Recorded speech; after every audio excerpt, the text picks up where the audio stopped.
I'm gonna show you how to add a laser pointer to your PowerPoint when you're recording the slide. So go to the slideshow and go down to record from beginning.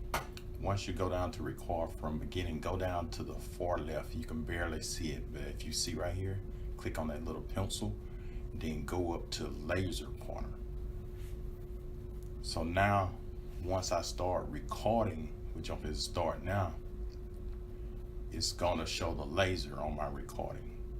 So when I finish recording and hit play, you will see this laser. As you can see, my welding and stuff YouTube channel right there. As you can see the laser moving around. If I click it, and I can't activate it with my laser, but I'm just showing you how this laser pointer works.